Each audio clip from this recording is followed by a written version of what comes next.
Hello, thank you so much for joining me today. I am sharing this wonderful beautiful blooms. This is an embossing folder by Spellbinders. It is very beautiful. It has these wonderful flowers on it. It is a 3D folder, which means you get very, very deep impressions. So it's going to emboss beautifully. You can see here that how deep the wells are for each of those flowers, and it is a long one, so this is going to be a long card. I'm using watercolor paper, cold press actually, because I want the texture. I'm using Strathmore watercolor, but you can use any that you like. It's 140 pounds, so it's nice and heavyweight, which really helps with this kind of a project. I have a piece of 8.5 by 5. It will be slightly trimmed later. And then for my coloring, I'm going to be using some Distress inks. We'll talk about each of the colors later, but as you know, I always, kind of group them together. Then I have 3 Tombow pens. I'm using a 126, a 249, and a 158. You can get away with 2, but it's nice to have a trio of them where it goes from light to dark. Then I'm using some sponge daubers because we'll be getting into the small areas.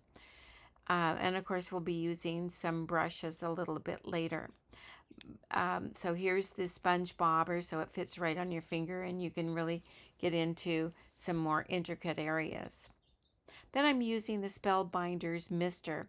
This Mister I love because it has a wonderful fine mist to it. And so I'm able to go and I'm going to take the mister and I'm going to mist it on both sides and kind of make sure that it's all evenly applied. And I'm going to put this inside my embossing folder. I'm doing this because the water, that dampness, will help stretch it.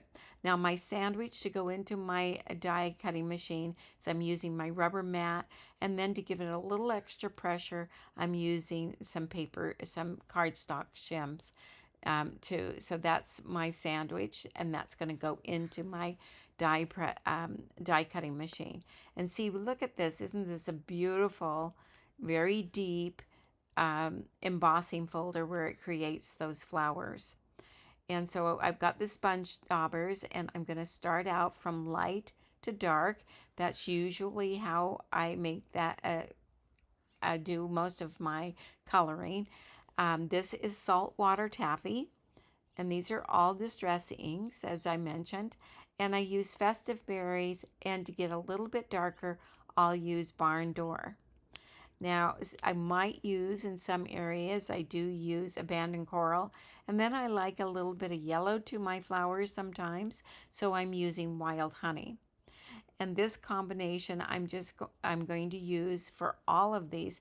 I'm going to also use just the smallest dash of Seedless Preserve also, because I do like a little bit, just a little touch of the purple showing through on some of these flowers. Now there's not too many flowers here, so it's not going to take a good long time to get these colored. And I'm just putting the ink on the raised area and trying very hard. That's why I'm using the sponge daubers, not to get it anywhere else. Now I could go ahead and paint these on, but I'm going to be just using the blending with the sponge daubers. I find that this works very effectively. Now, if a little bit of the ink gets on the background, that's okay, but do try to stay within the raised areas. And it's actually pretty easy to do because these are very, very embossed. And it kind of looks like a hot mess, I know right now, but you'll see how it'll all come together. Now I'm taking my 126 Tombow pen. Now you can use any watercolor marker like the Karen marker or any marker you have, and just have a light, maybe a medium, and a dark green. So you don't have to use these, but you can see where I can just get in and do these stems that are quite thin. I don't want to, I want to be able to keep them right on the embossed area. I'm doing some of the veining as well, and I'm going to just go ahead and finish out this whole panel by using the light marker. And then after I finish with getting these all colored like this, I'm going to close up my inks for the flowers, and I'm going to use crushed olive and peeled paint. So I'm going to start out with crushed olive, just like I did with the saltwater taffy, which is my lighter color for the flowers. I'm using the crushed olive for the light part of the leaves. I like crushed olive an awful lot because it has kind of a yellow green to it. It's a really pleasing one for your lightest color. And then we will also use the Tombow pens here, and the peeled paint. You can see the daubers I'm using are, these happen to have some color to them. I happen to have them on my desk. I also use those other stuff, daubers that I showed you. So whatever dauber that you have, but the smaller ones are best. So now I've switched to having my brush. I put a little bit of, I'm going to smush a little bit of the peeled paint here, and I'm going to use some water and just blend it on. This is the wonderful thing about using watercolor paper. It's going to allow your inks to really blend really beautifully. Now, I could have done that with my flowers, but I chose not to, but that would be your choice if you want to do that. And I'm just adding some little dark areas to the leaves for some shading. And I'm also using that dark Tombow pen, which is the 249. Really like this particular color because it has a little bit of blue in it, which really gives you an interesting look. Now I've smushed on some crushed olive onto my work surface there to use as my palette because I like especially to include the crushed olive onto the tips of my leaves, excuse me. But I'm going to just go on and continue to paint my leaves. I want some variation to my leaves, some a little lighter and some a little darker. I'm going to darken up some of the stems in some areas. This is quite a large panel, so I have a lot of area to work on, and it will be easy to vary it. But as you can see, I use the Distress ink and the Tombow pens and the brush. See, I'm back to my Tombow pen, and then with my brush, my damp brush, I am blending the ink. So I just use all three of these, my brush, my damp brush, my Distress inks, and my Tombow pens, however I need to use them to get the look I want. I love using the Tombow pens it's the only way to go for those stems because they're so thin. And then I do like to add, it's easy to get in there with just a little bit of color and then to blend it out. So I like using the Tombow pens for this. They're wonderful a water-based pen. But like I say, the Caron pens would work very well, or maybe you have some other watercolor markers that will work very nicely. But I'm just going to go through here and finish all of the leaves out. And I'm leaving, as you can see, I'm leaving a little bit of the yellow showing on some of these leaves, and some of them are just a little bit darker, just varying them as best I can. You don't want them all exactly the same color because then you lose a little bit of interest. You want to keep that interest by having some variation. It's the same with your flowers. Now that's all done. Now I have my Sumi ink here. This is a Sumi ink. This is also a Sumi ink. I'll put both of these in our supply list. I have a little dampen dish where I put just the littlest bit of ink. I'll tell you, it doesn't take much. You can see that I have a droplet of the black ink. Don't do like what I did, because I didn't cover my work when I got the ink out. Luckily, it didn't get in a flower or anything. Now you saw there that I'm using I have a visor, or you can use some glasses that are like some readers that are really strong. Unless you're blessed with wonderful nearsightedness that you can see just incredible detail. I'm not. I am farsighted, so I need a helping hand. I use the visor. I love the visor. It helps me get very close. Now, you won't see me wearing it in this, because all you would see then is just my head, but I am wearing it when I get to the closer areas. But like I say, you can get some readers that get you really close to your work. The one thing is that you would have to work very close to what you're working on. When you look up, if you're like me, it gets a little wibbly wobbly. See how you can see through there? It's quite magnified, and that helps me immeasurably. I will put in the supply list where you can get a visor like that. Um, I happen to have a husband that is a master bench jeweler, so this is something that he uses all the time. So he was kind enough to let me have one of his visors. But like I say, I will give you, if you're interested in them, I will have it in the supply list. But other than that, you can just get readers, which I also have to get me close to my work. It's just that if I want to be really intricate, will use a magnifying visor like that. Now you can see I just have my brush, and I have a little bit broader brush, and then I'm going to have a very small brush, a 0 in fact. And I'll put some brushes that are very nice for this. But the Sumi ink is very black, and it covers beautifully and very quickly. That's why I say, when you get your ink out and you go to put some in your dampen dish, don't do like I did and leave your work anywhere near there. I got very lucky that that little spot of black ink didn't go in a bad area.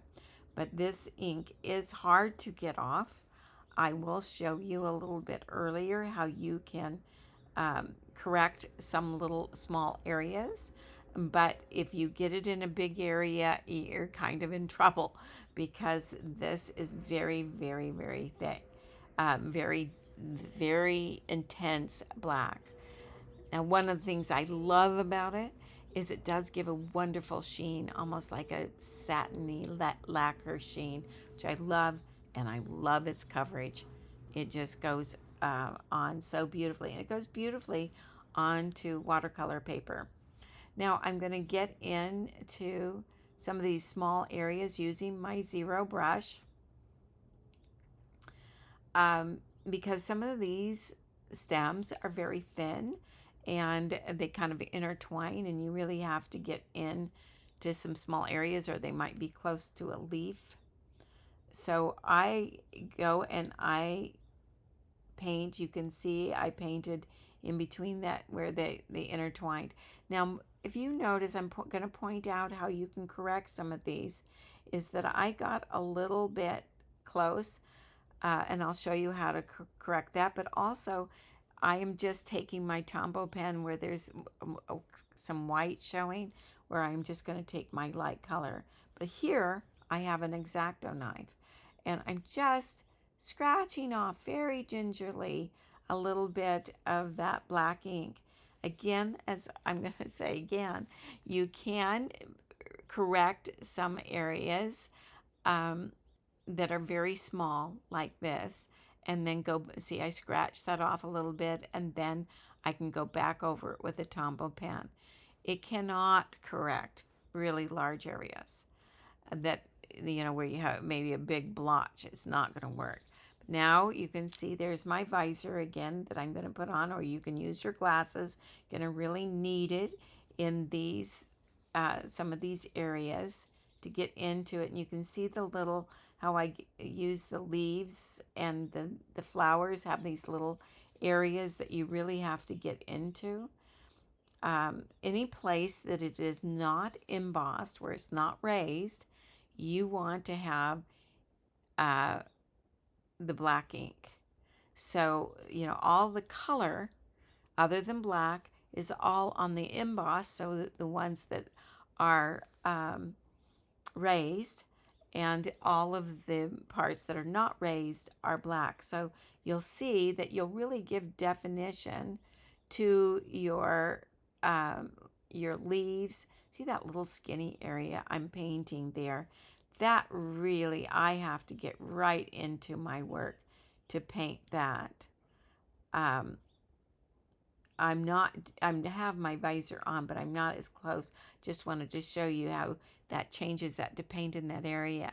But I have to really get down very close to my work to see that. But again, I am farsighted and not nearsighted. So I'm just painting that area, and that little small brush is helping me get into that. Now here I've painted more. I'm just taking a look at all how it looks, and if there's any areas I need to correct, and how there was a little spot of black there. I'm going to take that off with my X-Acto knife.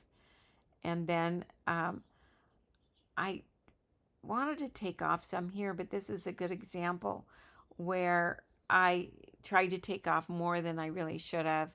And now I've got to go back and correct it with a Tombow pen. And then I'm also going to go back with some ink and fix that area because I took off too much of the black. You can see those little areas in the flowers. Really make sure you get into those, because that gives you your definition to your flowers. But you see how it's just starting to transform. And you can also use, anytime you're using a real saturated color like black or a navy blue or even a red, ink is a really nice medium to use. I do like using it on watercolor paper. It goes on very nicely. But if you decide to do this on different papers and that, do test it out first and see how your ink behaves. Make sure it doesn't bleed or feather out. It doesn't do that at all on this watercolor paper, so I was extremely pleased with that. Now I'm just going back through, now that everything is colored, I'm going back through and I'm just kind of truing up everything, crisping up some areas, maybe adding a little more shadow where I might need it, or I think that I might need it, and I can give a little bit of highlights with some tips of the leaves to have a little bit more of the crushed olive. Then I'm going to trim this.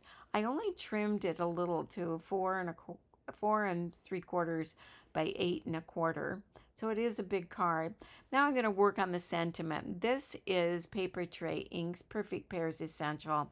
Has all these words, these big words, and it just happens to have birthday, and this is a big birthday month for me, so I need birthday cards all the time.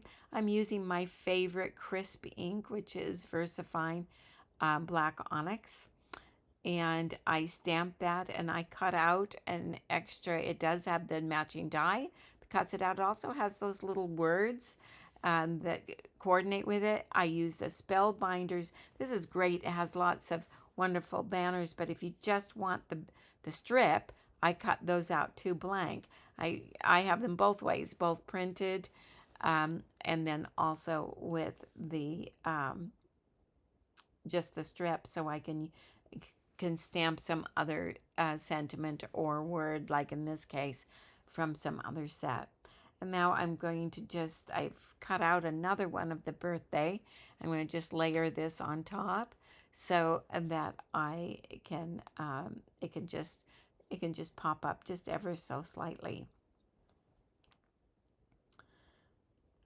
Now I have, going to tuck that happy birthday. And I have this on a black card base that matches exactly the size of the panel.